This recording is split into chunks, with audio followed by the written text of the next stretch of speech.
chain posted on X yesterday thanking guests for sharing their voices and announcing the old-timer logo would remain. The brief rebrand removed the image of the farmer known as Uncle Herschel, leaning on a barrel, replacing it with just the company name. The company had been using the old logo since 1969. Some critics, including Florida Congressman Brian Donalds, framed the redesign as a woke move and a break with tradition. President Trump also weighed in, urging Cracker Barrel to reverse course and later congratulating them for doing so. The logo switch cost the company on Wall Street, with shares falling around 4%, but they rebounded back yesterday after the company reversed course. Despite the headlines, Cracker Barrel says it remains focused on serving up delicious food and country hospitality. And joining us now to discuss Cracker Barrel's latest move to keep its old logo following public criticism is Tim Dozier, Executive Director at Unleash Prosperity Now. Tim, it's always great to see you. So in your view, why did this initial logo change evoke such reactions?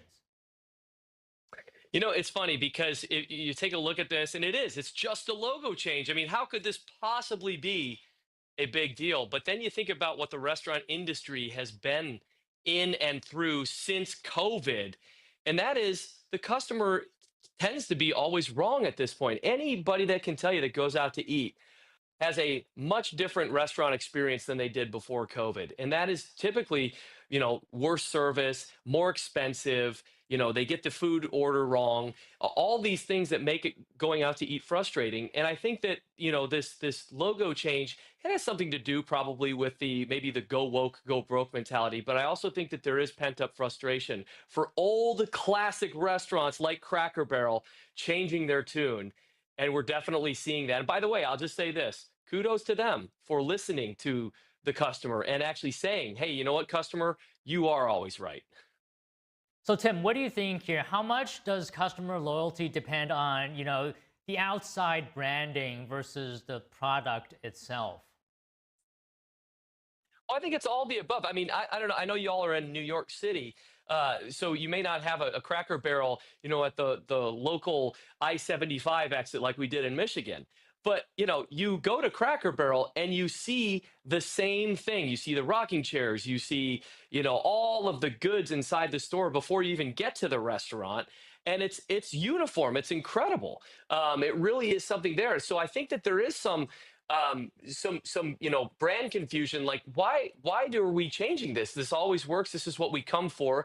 Look, well, I go to Cracker Barrel, I get the pancakes because the pancakes have a nice golden crust around from all the butter, and the syrup is fantastic. And I just expect that from Cracker Barrel. But when you do things like this, it makes consumers jump a little bit, especially when, you do such a dramatic logo change like they proposed. But Tim, in your opinion, is old-fashioned still fashionable nowadays, especially among, the younger folk? I think it is. I really do. I think that there is a resurgence, especially among millennials who now are starting to have those kids. The kids are growing up a little bit, eating more at restaurants. They're no longer ordering from the kids' menu.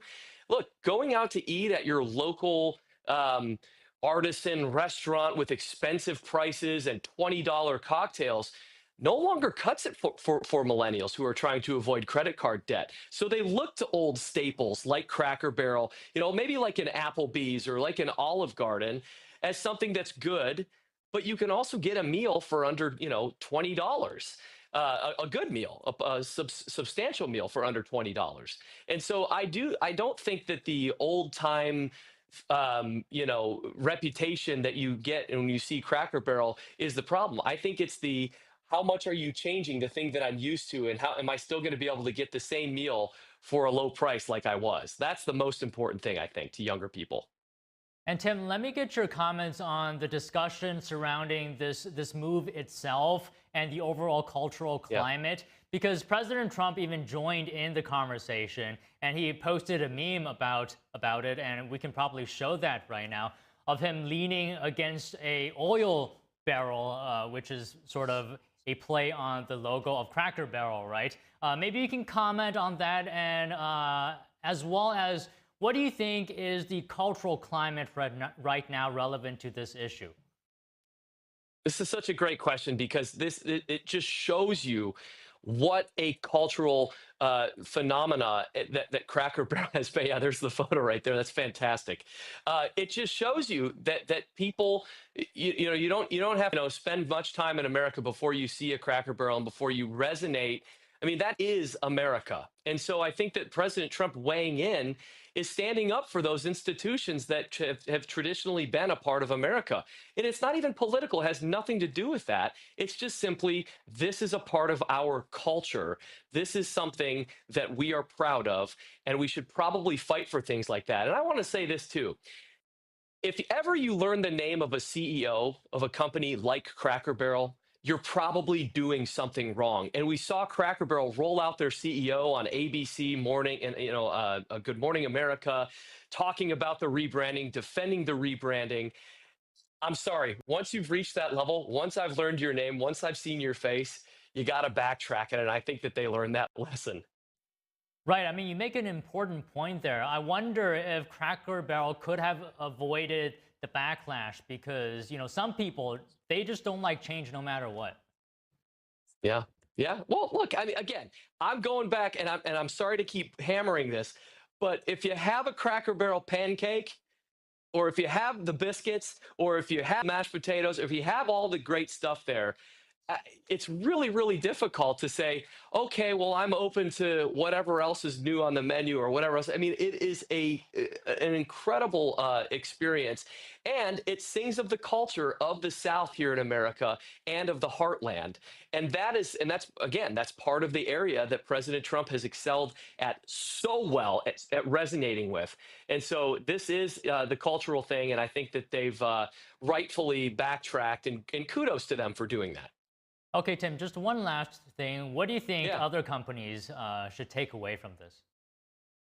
I think other companies need to understand that if they have a brand that people rely on, if they love, they should make sure that they always, again, put the customer first. The customer is always right. That is the key to success in America because this is the market. And by the way, look, if you want to change your logo, fine. There's nothing saying that you shouldn't do that. There's no law. President Trump didn't say we're going to take action at the federal. No, he didn't say that. Simply commentating on the fact that there is a backlash against this. And to honor the customer and to honor the dollars that the customers bring to your store, maybe you should pay attention to it. Maybe you should see them as right. Well, all right, Tim. It's always great to have you. We have such great conversations. Thank you. Love it. Thank you so much.